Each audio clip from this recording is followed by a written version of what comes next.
Mas aqui no RF com você vamos além, né? Eu não disse desde o início do programa Mente Sã, Corpo São. Estou recebendo aqui o fisioterapeuta Michel Duarte, ele que é membro da Academia também de Fáscias. Seja muito bem-vindo, Michel, mais uma vez, né? Agradeço mais uma vez. Você e nossa companheira aqui, né? Sim, a coluninha aí, né? A coluna. Se alguém quiser mandar uma sugestão de nome para a nossa caveirinha aqui, ó, pode mandar também para o WhatsApp, não é mesmo, Michel? Com certeza, fica mais fácil para a gente chamar ela também, né? Com certeza. Legal. Bom, Michel, tem tudo a ver realmente. Mente sã, corpo são. Sim, na verdade a gente já é, mesmo que um ditado popular, a gente saber que o estresse ou o nervosismo afeta o coração. Então quer dizer que as pessoas já não são totalmente fechadas, a gente sabe que existe essa ligação.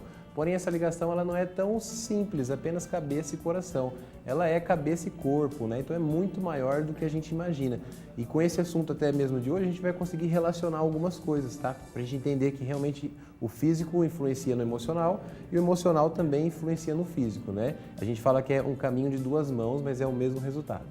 Sempre que o Michel vem aqui, eu gosto de reforçar sobre a especialidade dele, que é fáscias. O que vem ser fáscias? Dá para você fazer um breve resumo, sim, Michel? Sim, assim. A fáscia, na verdade, então, ela é um tecido conjuntivo, né? Ele é um tecido que conecta, ou seja, existe um tecido por debaixo da nossa pele que conecta e interliga todas as partes do nosso corpo. As veias, os nervos, os órgãos internos, o espaço entre cada órgão existe uma fáscia. Em volta dos músculos, então ela faz de uma maneira suma essa união. É um tecido que ele é falado há décadas, né? O criador da osteopatia, vários outros estudiosos vêm falando muito tempo da fáscia. Só que de uma maneira mais atual, mais recente, pode-se dizer até que de 5 anos para cá, a ciência tem aberto o olho para ela, né, de maneira mundial. E aí, na Academia Brasileira de Fáscia, a gente traz isso à tona. Traz tanto a prática clínica quanto os estudos de uma maneira mais recente, né? Para a gente estar sempre se atualizando também e aprendendo mais sobre o ser humano. Então, como o corpo está todo interligado pela fáscia, o que acontece, gente? Se você, de repente, tem algum problema no intestino preso, sim, esse problema pode causar, por exemplo, uma dor numa parte da coluna. Sim, com certeza. A gente já pode até usar mesmo esse exemplo do intestino, né? De uma maneira mais atual ainda, Craig, em 2015, ele achou na fáscia do intestino, lembra que eu falei que a fáscia ela envolve tudo, mas para a gente aprender a gente divide ela por classes, né? No intestino existem sensores chamados interoceptores. São sensores que existem na camada do intestino que vão mandar uma informação para o cérebro do que está acontecendo lá embaixo. Ou seja, existe um sensor dentro da nossa barriga que mostra para o nosso corpo, para o nosso cérebro, na verdade, o que está acontecendo lá dentro.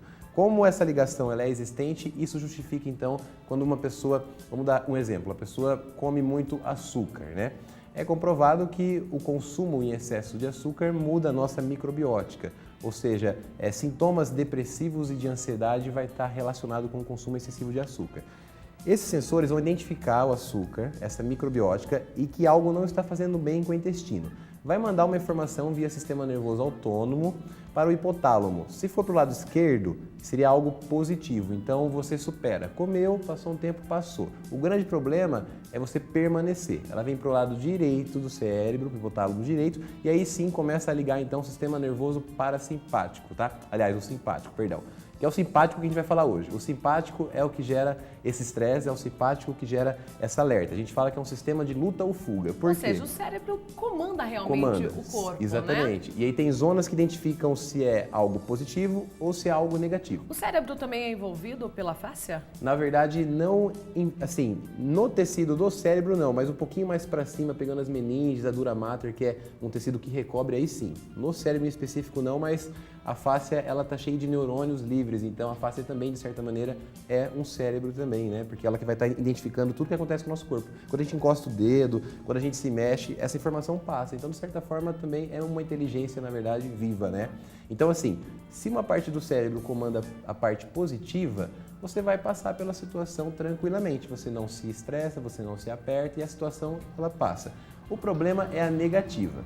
Quando a gente fala desse sistema de luta ou fuga, seria o quê? Luta ou fuga. A gente vê um obstáculo, se for maior do que a gente corre, se for menor do que a gente avança, né? Isso realmente existe. Sim. Se a gente vai para cima ou a gente vai correr, independente do que a gente for fazer, o sangue na hora ele já se divide. Ele vai para os músculos grandes, você aperta o dente, se contrai para poder passar aquele obstáculo.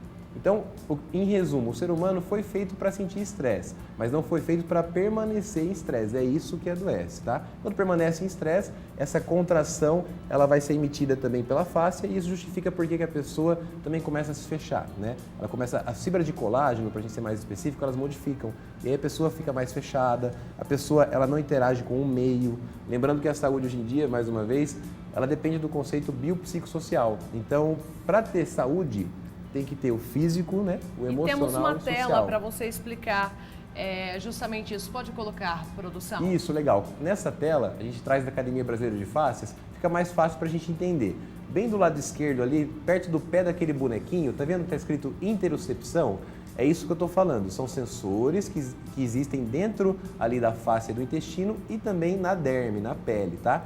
Ele vai identificar o que está acontecendo dentro do corpo humano e vai mandar informação para o cérebro. Ao mesmo tempo, tá vendo que tem o mais e ao lado exterocepção? A exterocepção é o meio externo, é o que acontece com a gente do lado de fora. Então são a pressão, a visão, o tato, então a propriocepção, tudo que acontece do lado de fora é identificado também por sensores. Os dois se somam e eles vão para o sistema nervoso autônomo, vindo para o cérebro, né? Se puder voltar só para aquela imagem de novo, aí vai ficar mais claro agora para a gente. Tá vendo que ali embaixo está escrito emoções? Então hoje as emoções elas são consideradas a soma entre as interocepções mais as exterocepções. E em volta, tá vendo que tá mais manchadinho escrito fáscia? É a fáscia que conecta todo mundo. Então, é isso que a gente representa. E o ser humano é um ser biopsicossocial. Uma vez que ele depende do físico, do emocional e também do social, como a gente pode tratar o ser humano simplesmente com um medicamento ou simplesmente com uma técnica? Então, é algo bem mais grandioso, né? A gente não pode simplificar o ser humano. Bom, e de repente, realmente, quem andar nervoso e estressado começa a ter, por exemplo, dor de cabeça, enxaqueca. Sim, com certeza. O intestino solta. Isso, os músculos ficam mais duros. Os músculos mais duros. Tudo isso é resposta desse sistema nervoso que a gente está falando mesmo. E a pessoa nem identifica, poxa, eu estou assim porque eu estou estressado, eu estou nervoso, estou passando por algum problema, né? Sim. Na mental, na cabeça, e vai procurar o médico achando que realmente é uma doença física e não é. Isso, porque assim, o grande segredo é que a pessoa, ela sentiu isso, só que ela não saiu, ela não venceu o obstáculo, então ela continuou sob estresse. Uma vez que a gente continua o nosso dia a dia do mesmo jeito, a gente não acha que tem defeito o que a gente está fazendo. Daí chega o problema, como por exemplo, pode colocar na tela. Você passa por problemas como esse? É depressivo, irritado. Hipoglicemia, né? Que seria o quê? O pâncreas ele vai soltar mais insulina do que deveria. Aquela parte de alergia achei bem legal, porque também se você fica em alerta, muda o sistema imunológico. Então você tende a ter uma baixa resistência até a infecção. Vertigem, a fadiga, que nada mais é do que você estar exausto, né? exatamente. Exausto. A ansiedade, que você não sabe o porquê que você está se sentindo mais preso, você morde o dente, a hora que você está dirigindo, você olha para o seu ombro, o ombro está lá em cima, perto da orelha, né? A gente fala, poxa, por que está acontecendo isso? Olha, o estresse pode causar alergia também. Com certeza, com certeza. E de repente a pessoa vai lá, começa a tratar com medicamentos. Isso, e aí sobrecarrega mais algo que já está sendo influenciado de uma maneira errada, aí você coloca mais uma toxina, então... E não precisa. Na verdade, é relaxamento mental e sair dessa zona de estresse, né, exatamente. Michel? Assim, um exemplo que eu sempre dou de um estudo que foi bem interessante e mais recente ainda, foi um estudo com africanas. As africanas, elas andam longos períodos com aquele peso na cabeça, né? E o que acontece? Pegaram um grupo de africanas e verificaram que no final do dia, nesse trajeto das africanas, elas gastavam uma quantidade de energia, tá? Por quê? Porque tudo que a gente faz hoje, conversando, se mexendo, falando, comendo, tudo isso é energia. E o corpo humano, ele precisa de energia para sobreviver, tá? No final desse trajeto, a africana, ela gasta, vamos dizer que uma quantidade X de caloria, tá? Que seria essa energia. Aumentaram então o peso na cabeça da africana, com mais roupa. Aumentaram o peso. E cada vez que ela chegava no final do trajeto, ela sempre gastava a mesma quantidade de caloria. A gente pensa, por que a africana consegue uma longa distância gastando a mesma quantidade? O segredo é porque ela vai conforme o ritmo dela. Nesse mesmo estudo, pegaram um grupo de soldados ingleses, colocaram a mochila neles e eles andavam também uma quantidade de percurso. cada vez que aumentava o peso na mochila do soldado, mais ele gastava de energia. Então, por que isso acontece? Por que a africana não gasta energia e o soldado gastou energia? Qual que é o segredo? A africana, ela vai conforme o corpo dela sente. Então, ela anda um pouco, ela pode ir mais devagar, ela pode ir mais de um lado. O soldado, ele vai marchando. Se a gente for trazer isso para a nossa vivência, é o quê? Hoje eu tenho uma reunião às 3, eu tenho um projeto para daqui a pouco, é levar meu filho na escola, é fazer comida. É isso que gera o estresse e é isso que adoece. Tá? E adoece seriamente, viu? Entre os sintomas aí, o que causa, por exemplo, quando você anda muito estressado, nervoso, muda a frequência cardíaca. Então nós estamos aqui para falar realmente que faz mal principalmente para o coração e para o fígado, né? Isso, por quê?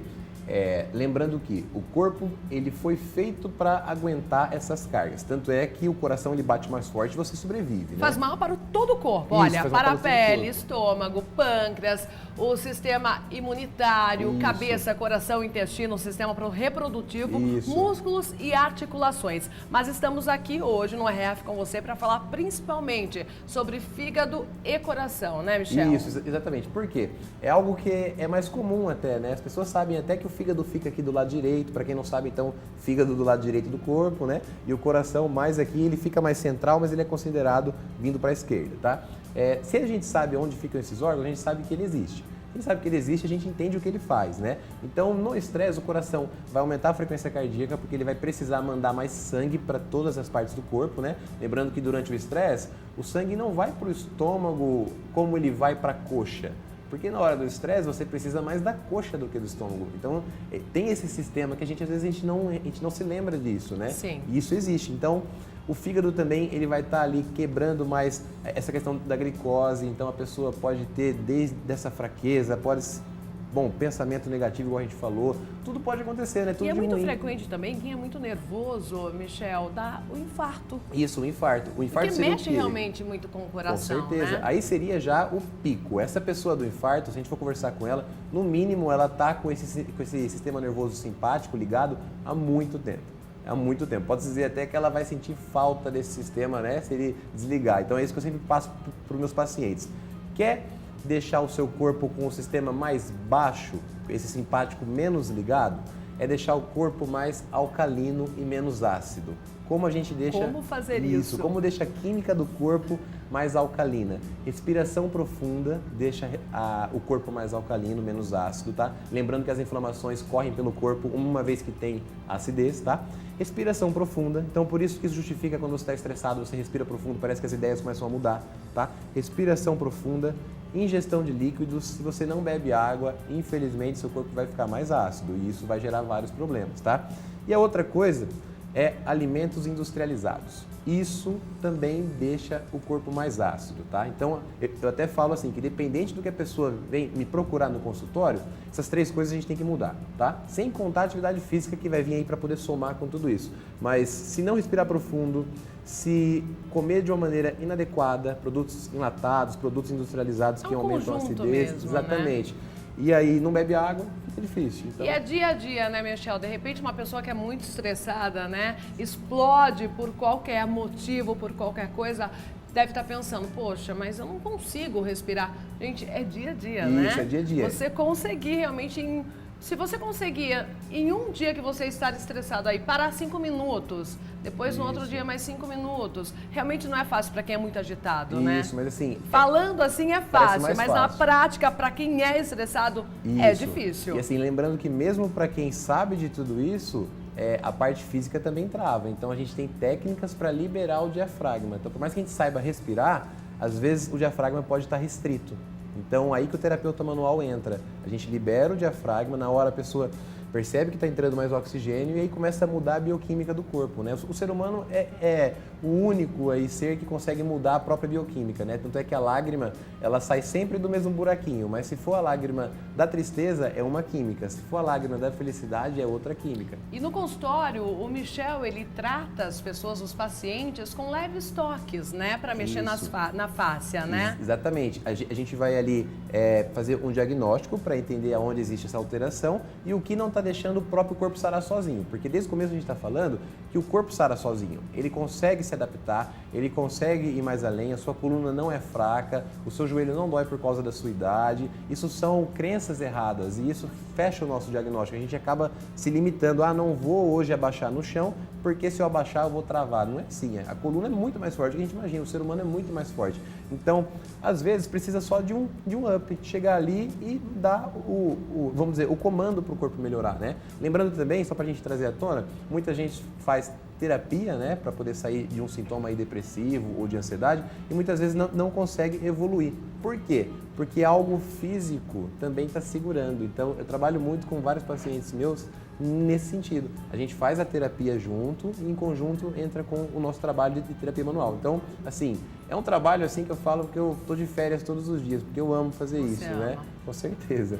Bom, eu tenho uma opinião aqui, inclusive achei bem interessante, bem pensado, viu? O Wellington ele diz assim, vale lembrar que os jogadores, quando eles estão num jogo clássico e ficam nervosos, eles têm lesões mais facilmente. Exatamente. Por que que isso acontece? Ótima colocação, ideia. né? Perfeito. Por que que isso acontece? Imagina, se ele tem uma final de Copa do Mundo, que isso aí seria até o limite, final da Copa do Mundo, vai ficar isso na cabeça dele 24 horas, essa cobrança, tudo isso. Aí tudo aquilo que a gente conversou, que a respiração fica curta, o músculo enrijece, você se contrai, tudo isso acontece de uma maneira aí que até antes do jogo o corpo está muito ácido, né? Então, assim, o que até que os preparadores fazem com eles? Eu tenho bastante amigos que são fisioterapeutas também de clube, médicos de clube. O que que faz também, além disso? Um trabalho aí de recuperação muscular. Então, existem técnicas também que atletas usam para recuperar todo esse tecido, né? Não é só mais igual antigamente, o pessoal imaginava, vou me alongar e aí não vou ter lesão. Não, pessoal, isso já mudou faz tempo. O alongamento não previne lesão.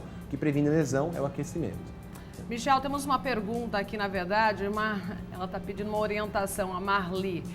Ela diz, eu nasci estressada e ansiosa, o que faço para melhorar? O Michel já deu algumas dicas aqui, técnicas de respiração, mas daqui a pouco você responde, Marli? Sim. Lembrando que o Michel é fisioterapeuta, ele não é psicólogo, né, gente? Mas estamos falando hoje aqui que o estresse, que é um fator aí psicológico, né? Sim. Acaba causando lesões em todo o corpo. Não dá para separar, né? Tanto a psicologia quanto a área da medicina, tudo é saúde. Então, em resposta, acho que o melhor seria o paciente ser abordado de maneira multidisciplinar. Quantos mais profissionais estiverem envoltos com o paciente, eu acho que o resultado vai ser no mínimo grandioso. E seguimos com o ditado Mente Sã? Corpo são. Com certeza.